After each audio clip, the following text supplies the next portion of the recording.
สบายดีเด้อทุกคนสบายดีตอนแรงจากประเทศไต้หวันคือเก่าครับวันนี้กบอยู่โฮสเทลครับตอนนี้6:24กำลังจะสักเครื่องทุกคนอันแฟบนะต้องไปซื้อนะอันนี้10ดอล10 บาทก็ประมาณ 7,000 กีบนะค่าซักนี่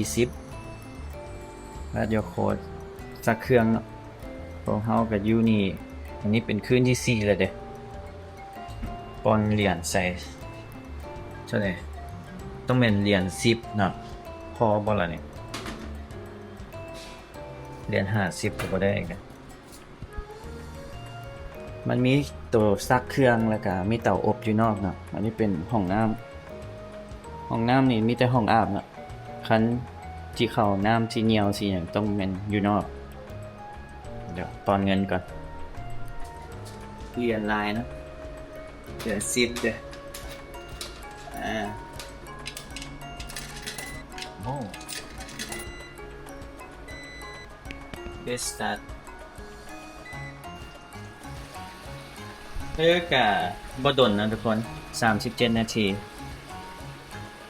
ประมาณ7 โมงเนาะประมาณ7 โมงเอามาเอาอีกวันนี้อยู่โฮสเทลนะทุกคนยังไม่ได้ออกไปนอกยังไม่ได้กินข้าวเลยอันนี้จะเป็นเตาอบ8 นาทีได้เยอะ10แสดงว่าต้องปั่นประมาณ30เสีย30ตัวนั้น50แหละประมาณ80 บาททุกคนก็แพงอยู่ได้เนาะ80 ดอลได้เยอะแต่นี้มันต่างกันยังไงมี1 2อันเดียวกันน่าจะมีไว้ที่บ้านเฮานะอยู่ลาวนะคัดของหน้าอันโฮสเทลตัวโกพัดนี่มีเงินครัวทุกคนเลยมันจะเป็นเงินครัวมีตู้เย็นรวมนะกับน้ำฮ้อนนี่กินมีไมโครเวฟเตานั้นมีพวกทูมีพวกอย่างให้นะถือว่าโอเคเลยเดี๋ยวอันนี้ก็เป็นน้ำของกบนะไปใส่ละกูจะจับไปใส่ละบ่ได้เขียนชื่ออีกน้ำซาของเรียบร้อยบ่เห็นคือสิแม่นถึกหลักก็จะเอาไปทิ่มได้บ่มันจะมีตัวนี้ให้เนาะทุกคนที่ว่าเขียนติดใส่ขวดแล้วก็เขียนมันจะมีนัมเบอร์เด้นัมเบอร์ห้องเฮานะเด้41302ตัวนี้ของกบบนนอนนะเสี่ยแบบนี้ก็มีว่ะโฮสเทลคนก็จะนั่งบนโทรทัศน์อีกหลายก็มีเนาะจำสาขามีตัวนี้ซื้อเมื่อวานเนาะว่าจะกินตอนเช้าแต่ก็บ่ตื่นมาก่อนค่าตัดคลิปเนี่ย50 บาทนะเป็นแล้วพยายามขึ้นเงินให้ทุกคนมันจะมีตัวนี้น่าจะเป็นซีนได้ไหมไม่ใช่แปรเป็นตัวเครื่องปรุงน้ำมันเลยนี่ตัวนี้แปลกนะอยู่จีนเป็นอย่างนี้อยู่ไต้หวันเป็นอย่างนี้แต่ว่าอย่างน้อยงงเนาะ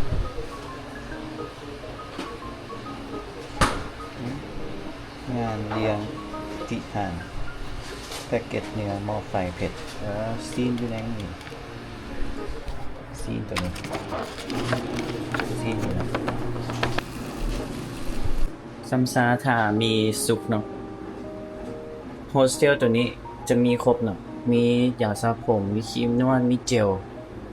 สบู่อาบน้ำนะเจลอาบน้ำร้อนน้ำอุ่นเมี่ยนเกาะอันนี้ว่าโอเคเลยครับแต่เขาเจ้าว่าให้เหนียวนะเหนียวลมๆแล้วมีอันเป้าผมแต่เป้าผมให้อันนี้ก็น้ำร้อนน้ำอุ่นถือว่าโอเคทุกคนถือว่าครบจบบ่ถ้าไปซักเครื่องอยู่นอกเลยอยู่นี่ก็จบเลยจบเลยแต่วันน่าจะประมาณ4 นาที5 นาทีซ้ำอยู่บ้านเฮาสตีมเปลือก หอมเผ็ดอร่อยซีนอยู่นี่ก่อนทุกคนคนนั่งได้แล้วสิถ่ายคลิปยากทุกคนนี่แซ่บได้แซ่บบ่เผ็ดเนาะมีแต่น้ำมันอย่างเดียวอันนี้แซ่บแต่ก็ราคาค่อนข้างแพงนะถ้าเทียบกับหมี่ที่ว่าเขาไปขายอยู่ในลาวนะก็ดีเลยแต่ซีนมันไปจะแบบซีนมันเป็นฟิลแบบพบกระป๋องทุกคน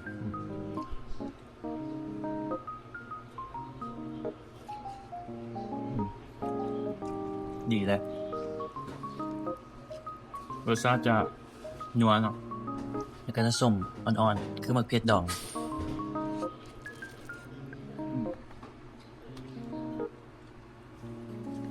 กินน้ำซุป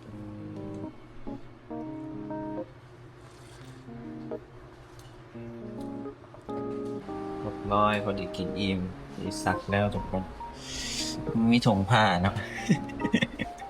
หอบใช่สิแหละแต่คนอื่นเขามีถุงผ้านะหอบโอ้มันมีแฟบนี่เพื่อนเป็นถุงเก่าใส่ถุงพลาสติก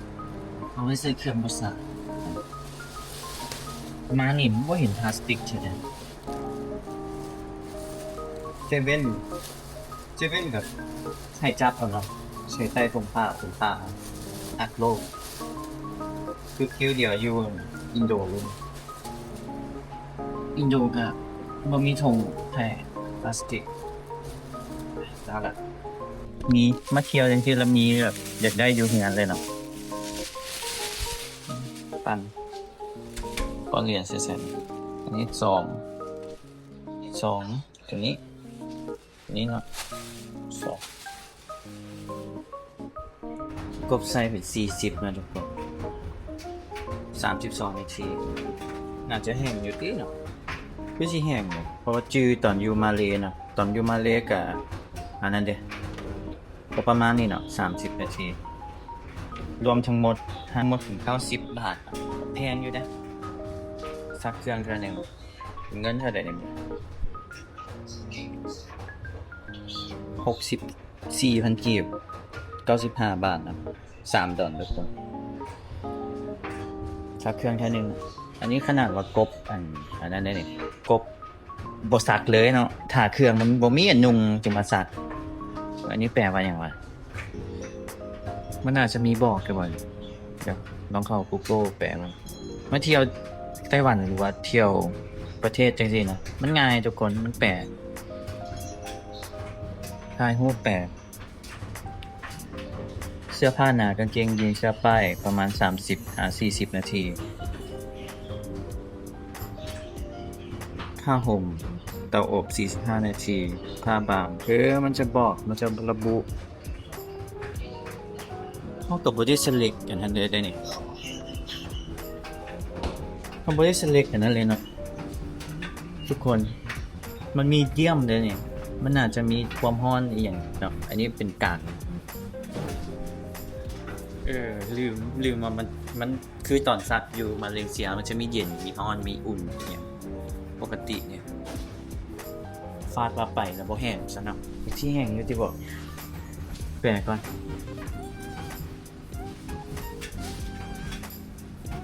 ครับอุณหภูมิสูงอุณหภูมิปานกลางอุณหภูมิต่ำเฮาเก่าลืมเอาต่ำสุดเนาะตรงนี้อันนี้มันเรียกเป็นกลางให้สายลมเย็นมันมีความเย็นน้ำเขาก็ลืมเรียกเลยเที่ยยังนี่เป็นโฮสเทลของกบชอบค่อยๆนอน3 สั้นเขาเบ่งกัน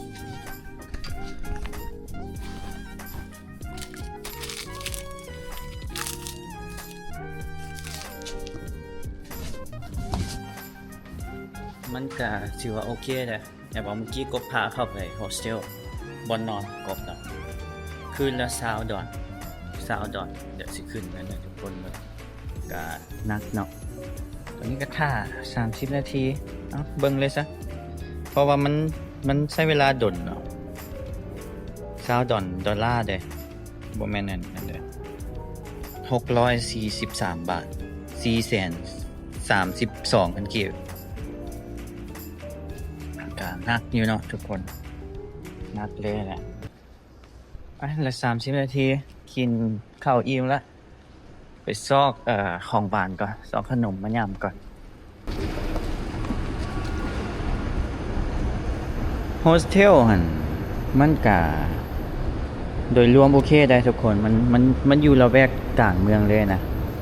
แล้วก็พักอยู่นี่6 คืนเนาะคลิปตอนนี้มื้ออื่นนี่ก็สิเห็นกบอยู่ละแวกนี่แหละมื้อนี้กบนั่งเคลียร์คลิปเนาะตัดต่อคลิปให้มันแล้วไปเบิดก่อนให้เบิดเบิดอินโดนีเซียกบจึงสิไปเที่ยวส่วนนี้ก็คือจะอยู่รีวิวโฮสเทลซอกกินอาหารละแวกนี้ให้ทุกคนเบิ่ง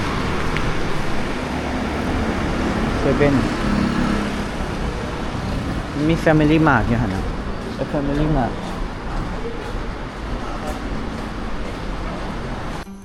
อยู่นี่มันบ่มี Grab บ่มีหยังเนาะมันมีแต่ Uber ทุกคนเด้อ Uber Eats อันนี้ถ้าเนี่ยจะเป็นแอปสั่งอาหารแล้วรถจักรอันนี้ไปส่ง Uber Eats Delivery เนาะ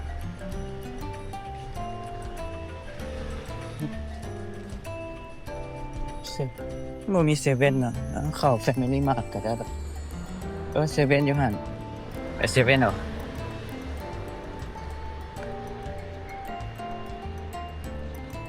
ตอนนี้ก็7:16 เนาะอากาศก็ถือว่าโอเคธรรมดาบ่ได้ว่าร้อนหลายเนาะ29 องศาก็พอดีทุกคนชิวๆนี่มันหยังสะอาดเนาะบ้านเขาสะอาดและซักเครื่องก็ค่อนข้างสูง ราคาซักเครื่องถ้าเทียบกับอินโดนะอินโด7 กิโลค่าซักเท่าไหร่วะ 10,000 เนาะชื่อใหญ่อินโด 10,000 แต่อันนี้พัดมันโตนไปเลยเนาะค่าซักก็ไก่ 10,000 แหละช่วยดีมากของหวานขนมราคาจากเท่าไหร่เนาะ29 บาทก็เป็นตาอยู่เด้กุสลองมันโอ้75 50ขาดไข่57ก็นักอยู่ได้นะทุกคน57 บาท60 บาท 40,000 กีบขนมก็60ขนม40 บาท28,000ว่าถึกสุดแม่น28,000นะตัวนี้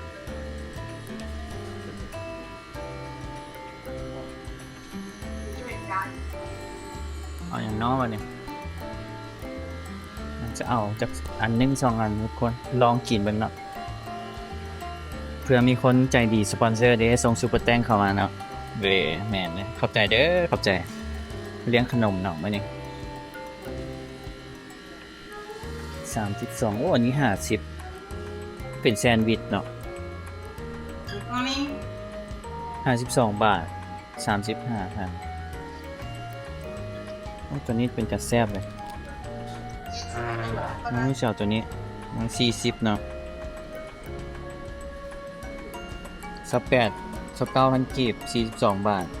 เนี่ยบอก40แล้วถ้าเป็นไต้หวันมันจะเพิ่มไป2 บาทนะ42ใช่ไหมประมาณนี้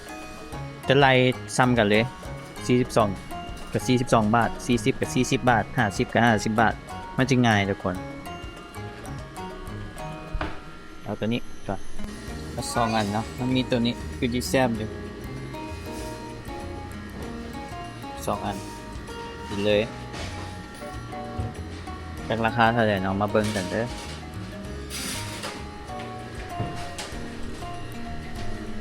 มีหลายเลยเป็นห้านขนมเลยเนาะ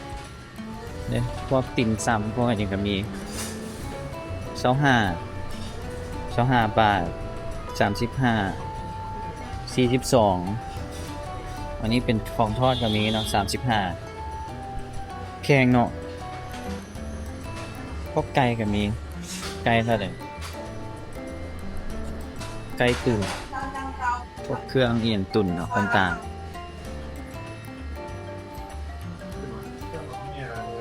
ตอนนี้แหละเราจะส่องอะไรคิดว่ามันสิก่ายนี่เนาะทุกคนทั้งหมดนี่2อัน54 บาท55 บาท 1.7 ดอล37,000 กีบเนาะก็โอเค2อันเนาะ37ก็อันละ17,000 กีบกินตัวนี้ก่อนจะกบเบาถงเนาะเขาถามว่าจะเอาถงเบาถงพลาสติกเพิ่มอีก1 ดอล1 บาทแต่ว่าเบเอามาลองกินตัวนี้ก่อนเป็นไงพี่น้อง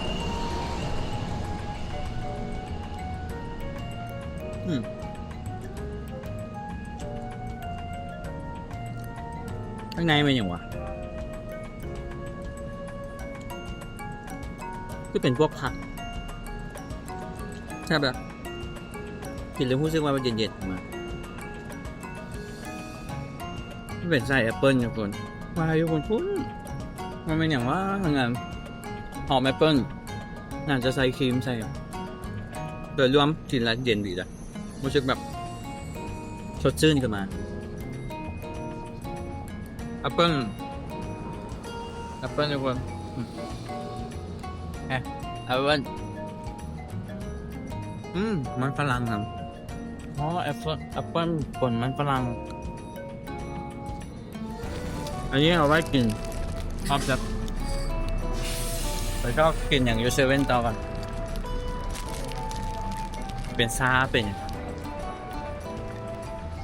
แค่ไปตัวนี้คือใกล้ๆโฮสเทลเลย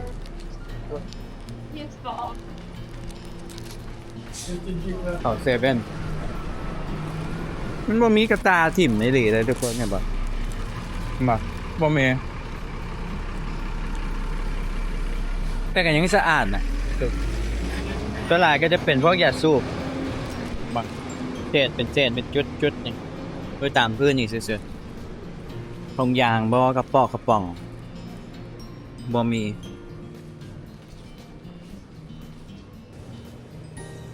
เห็นคนอยู่โฮสเทลนะเป็นคนจีนเลยทุกคนเห็นกับเจ้านั่งเฮ็ดเวียกเฮ็ดหยัง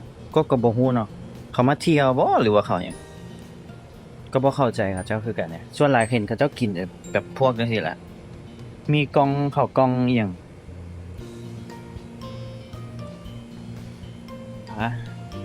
มาเบิ่งมื้อนี้เฮาสิหมดเท่าใดเนาะแล้วกบสิโน้ตแล้วก็สิสรุปให้ทุกคนเบิ่งนี่เลเนาะเลพิซซ่า25จบแบบนี้ก็มีกันชีส25 บาทกินอย่างน้อบัดนี้เขาเซเว่นตัวนี้มีลายด้วยมีเกี๊ยวมีอันทอดไก่มีอย่างเด้อกระย่างละประมาณ45 บาททุกคนปิ้งไก่กับ45เห็นบ่ปิ้งไก่จังซี่มันถือก่อนที่ว่าไปอยู่อันซีเมงนะตัวนี้40โอเคได้นี่มีจักตอนฮะ2 4มี4ตอนก่อน40 บาท39 บาทจังก็โอเคตัวนี้ถือก่อนทุกคน39 บาท27,000 กีบ41 บาทเนาะเป็นเงินบาท 1.2 ดอลนี่ซื้อนี่เนาะไปเวฟกินอยู่อันโฮสเทลแล้วก็ซื้อข้าวเนาะคันนั้นมีข้าวประหยัดไปเลยเด็กๆข้าวก็มี45นี่กับคาบหนึ่งประมาณ100 บาททุกคนเป็นแซนด์วิชข้าวก็มีได้นี่ข้าวเหนียว60ถึงเท่าใด63 บาทพอมันจะเพิ่มไปเนาะทุกคนถ้าเป็นเงินไต้หวันและคิดเป็นเงินบาทแล้วจะเพิ่มอีกประมาณ 2-3 บาท60ไต้หวันกับ60 บาท63 บาท 1.9 ดอลเนาะ เอาซาเอาอย่างนี้ให้กิน เครื่องเขาน่าจะได้เลยนะฮะซา3มะนาวเบิ่งดูตัวนี้30เนาะลองกินเดเบิ่งเนาะรสชาเขียวตัวนี้กันเป็นรสชาซานี่ฮาเลยเนาะทุกคนย่านเป็นรสชาซาอยู่นี่สิเบิดเท่าไหร่เนาะเบิดไป65นะทุกคน68 69 บาท2อันเนี่ย2.1 ดอก46,000 กีบเอ้ามุมเก่านี่แหละมันบ่มีนะตอนนี้ถุงส่งเต็มเบิดเลยได้จักใส่ขนมจักใส่หยังเนาะเอ้าลองกินเบิดลองกินเลเบิดชานี่ตัวนี้แซ่บเลยมีกลิ่นอายคล้ายๆชานมของไทยแต่มันจะบ่มีนมเนาะมันมีแต่ชานะมีกลิ่นอายตัวนี้ได้อยู่ใส่ลูกโซ่ เลอีหยังบ่นี่เลดุคานบ่กะเลหมด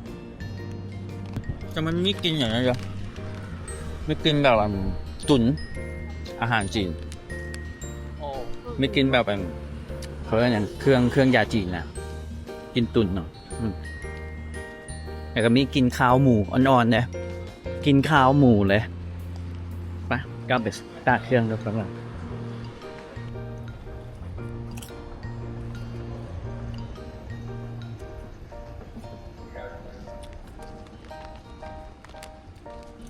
เครื่องบ่เสียอีกเต็มบ่ชาก็เสียเครื่องเสียอีกจักสิว่าทั้งหน้าเนาะเซลเข้าข้างๆเอาเข้าข้างหลังเอา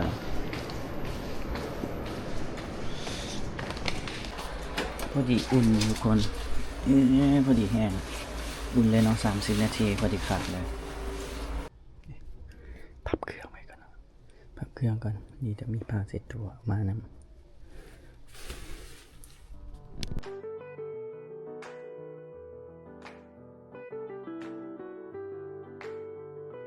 ที่นี่เป็นโฮสเทลเนาะมันจะมีบอลนาง2 บอลอยู่หันมันจะก็เบิ่งโทรทัศน์เนี่ยทุกคนแล้วยังเบิ่งโทรทัศน์กินขนมอันนี้แบบหลงนางแปรไป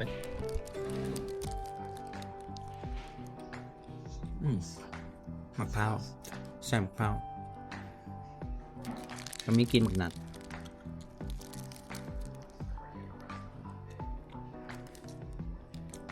ครับเริ่มนี่ใส่กันละแจ้งคนตอนนี้12 โมงไป12 โมงครึ่งนะกันกลับมาเซเว่น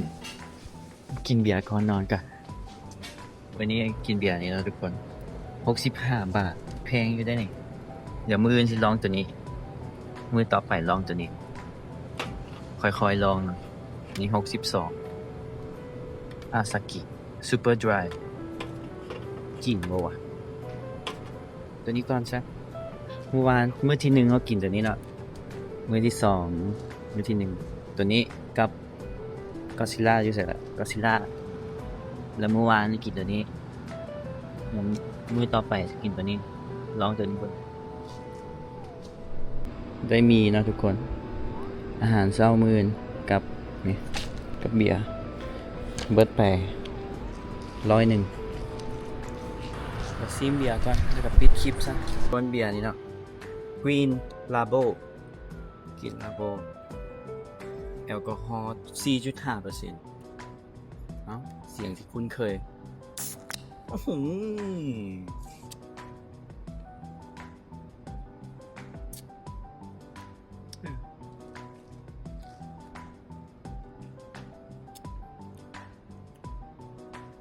ตัวนี้แซ่บเลยกินง่ายไหม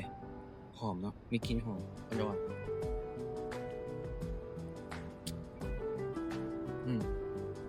ดีเลยเจอกันคลิปหน้านะทุกคนมื้อนี้มืดไปแล้ววะงบตัวเองตอนแรกเขากินอย่างนี้เนาะ90สักเครื่อง55 บาทแม่นอัน อย่างก็ขนม65นี่มันเซเว่นนะทุกคนแล้วก็บวกไป100เป็น310เนาะ10 ดอลทุกคน328 บาท220,000เนาะมันกีบบวกค่าโฮสเทลคืนละ20 ดอลกะมื้อนี้เฮาเบิดไป30 ดอล30 ดอลรวมเป็นทั้งหมดวันนี้กบบ่ได้เดินทางไปใส่เนาะทุกคนกินต้มมีกินหยังนี่ทั้งหมดมื้อละเฉลี่ยเลยมื้อละ 1,000 บาททุกคนอยู่ไต้หวันเนาะถือว่ามื้อละ 1,000 บาทค่าใช้จ่ายคันบวกค่าเดินทางบวกอีหยังไปมันก็ไกลแน่นอนน่าจะประมาณมื้อละ 1,500 อันนี้มันไกลเนาะเจอกันคลิปหน้าทุกคนบ๊ายบายเจอกันคลิปหน้าเด้อบ่ได้อยากเลี้ยงเบียร์อยากเลี้ยงข้าวเลี้ยงน้ำเลี้ยงค่าโฮสเทลส่งซูเปอร์แตงมาได้นะทุกคนบ๊ายบายเจอกันคลิปหน้าบ๊ายบาย